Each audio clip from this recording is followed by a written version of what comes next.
আজি আমি বাবা হোটেল আহি আছোঁ। এয়া হৈছে বাবা হোটেল। ইয়াতে মাছ খালেও 50 টকা, মাংস খালেও 50 টকা। তেওঁৰ মুখেৰে আমি জানো আহকচোন। মোৰ হোটেলখন মাংস ভাত 50 টকা, মাছ ভাত 50 টকা আৰু আমলেট ভাত 50 টকা।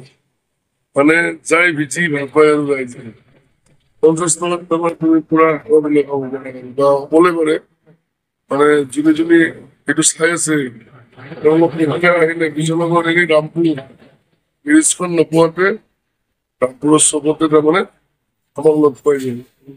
কাষ্টমাৰ আমাৰ আছে, বহুত আছে, কিন্তু কাষ্টমাৰ বিলাক আমাক ভাল পাই নিজে নিজে আহি যায়। এয়া হৈছে বাবা হোটেলৰ ভিতৰ চৰা। এয়া আপোনালোকে চাওক, এয়া সুন্দৰ পৰিৱেশ। ইয়াতে গিলাচবোৰ এনেকৈ থোৱাই থাকে। এয়া চাই লওক, গিলাচ দিবৰো সময় নোহোৱা হৈ যায়। এয়া চাই লওক, এয়া হৈছে বাবা হোটেলৰ বাহিৰ চৰা। নিচেই দাঁতিতে লাগি আছে ৰাস্তাৰ, আপোনালোকে চাই লওক। এয়া হৈছে বাহিৰ চৰা। এয়া আৰু বাবাৰ গাড়ীখন আছে, এইখন হৈছে বাবাদাৰ গাড়ী।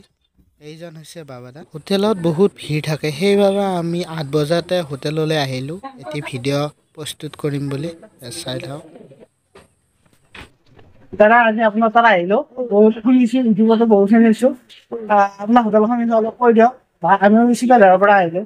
মোৰ হোটেলখন মাংস ভাত 50 টকা, মাছ ভাত 50 টকা আৰু আমলেট ভাত 50 টকা। মানে যাই বিচি ভাল পায় আৰু যাই যায় 50 টকাত তোমাৰ তুমি পুৰা খাবলৈ ক'লে পাৰে মানে যোনে যোনে এইটো চাই আছে তেওঁলোক আহিলে বিজয়নগৰ এনে ৰামপুৰ ব্ৰিজখন নোপোৱাতে ৰামপুৰৰ চবতে তাৰমানে আমাক লগ পাই যায়। কাষ্টমাৰ আমাৰ আছে, বহুত আছে, কিন্তু কাষ্টমাৰ বিলাক আমাক ভাল পাই নিজে নিজে আহি যায়। আপোনাৰ এনেকুৱা কেনেকৈ হ'ল 50 টকাত মাংস ভাত বা মাছ ভাত দি আপুনি দিছে, সেইটো আপুনি কেনেকৈ ভাবিলে? হোটেল বহুত চলাবলৈ নতুনকে দিলে কষ্ট হয়, নতুনকে দিয়াৰ বাবদ মই দামটো কমাই ৰাখিলে মুঠত নিজে মানুহ আহিব আৰু বস্তুবিলাক ভাল হলে ক'লে আদৰি ল'ব আৰু সেইটো তাৰমানে মই এটা মানে পজিশ্যন মানে মানুহবিলাকক যাতে মই শান্তিমতে 50 টকাত এসাঁজ খুৱাব পাৰোঁ। বা কোনোবা এইফালে ঘৰৰ পৰা ফালে গ'লে নাখালেও এনে দোকানখন চাই যাব পাৰিব আহি, তাত মোৰ ক'ব লগা নাই। আপুনিতো ইউটিউবতো ফেমাছ হৈ গৈছে, মানুহ আহিছে বা আপাৰ আছামৰ পৰা যথেষ্ট এজন ইউটিউবাৰ আহিছে। তেনে ক্ষেত্ৰত আপোনাৰ হোটেলখনক কেনেকুৱা প্ৰভাৱ?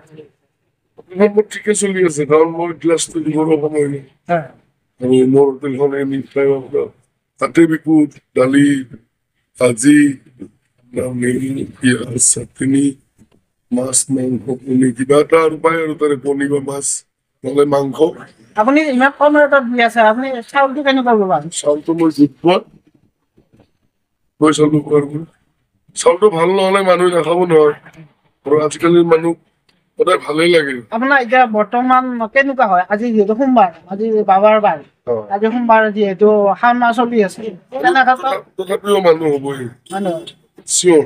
আপোনাৰ ডেইলি কিমান মানুহ হয়? আৰু মোৰ তাত 1000, 1200 মান 1500 মান হয়, হিচাপ নাই আৰু কেতিয়াবা বতৰ বেয়া হ'লে কমো হয়, মানে মানুহৰ কাৰণে কম নাই। আৰু আপোনালোকৰ কৰ্মচাৰী ক'ত কেনেকুৱা? কৰ্মচাৰী ক্ষেত্ৰত 8-9জন মান আছে, লেডিজ ষ্টাফ আছে, মোৰ 6-7জন, বাকী জেন্টছ। আপুনি নিজে হোটেলখন চম্ভালি লয়? মোৰ পত্নী আছে, মোৰ ল'ৰা আছে, মই আছো, এনেকে মই আৰু ৰাইজৰ লগত চলি আছো আৰু ৰাইজৰ লগত। হাই গাইজ, আমি এতিয়া ভাত খাম, খাই আপোনালোকৰ ৰিভিউ দি আছো বাৰু। এয়া নেমু, বতাহ, কেঁচা পিঁয়াজ আহিলে এয়া খোৱা জেগাতে দিয়ে আহি বস্তুবোৰ। এয়া ভাত আহিলে আপোনালোকে চাই থাকক। এয়া লগে লগে দালি আহিলে, এইখন এয়া ভাজি আহিলে, এয়া আপোনালোকে চাই থাকক। এইখনেই হৈছে আমাৰ 50 টকা থালি। এয়া মুড়ি ঘণ্টা আহিলে, এয়া আপোনালোকে চাই থাকক। এয়া মাছ আহিব এতিয়া, এয়া মাছ আহিলে। এইখন হৈছে 50 টকা। শেষত দাদাৰ পৰা আমি আৰু অলপ কথা জানিম, এয়া আপোনালোকে চাই থাকক। দাদা সদৌ খানা খালো আমি, এতিয়া যাম। খানা বাৰু ভালে হৈছে। অসমৰ দৰ্শকক কি ক'ব আপুনি? অসমত মই আগতে গৈছোৱে আহিবলৈ, ইফালে আহিলে সোমাই হ'লেও যাব দিছো আৰু কোনোবাই খাবৰ মন নাথাকিবও পাৰে আৰু কোনোবাই খাবও পাৰে খালেতো খালে নাখালে এনে এবাৰ মাতি গ'লেও মোৰ মনটো ভাল লাগিব এইখিনিয়ে মোৰ ক'ব লগা হ'ল ভাতৰ বাদে আৰু কিবা বেলেগ অকল ভাত ঠিক আছে এনি টাইম ভাত পাব হয় বুজি পাইছে ঠিক আছে কিবা কাৰণত যদি মাছ মাংস শেষ হয় আপোনাক গ'লেও পাব মানে 50 টকাত পাবই কিবা এটা আপুনি ইমানখিনি সময়ৰ মাজতো আমাক ইণ্টাৰভিউটো দুই এষাৰ কোৱাৰ বাবে ধন্যবাদ আপোনাক তোমালোকো কষ্ট কৰি আহিছা সেইকাৰণে আপোনালোকৰ ময়ো কৈ দিছোঁ হয় মোকো পাব্লিকে আঁকোৱালি লৈছে না হয় নমস্কাৰ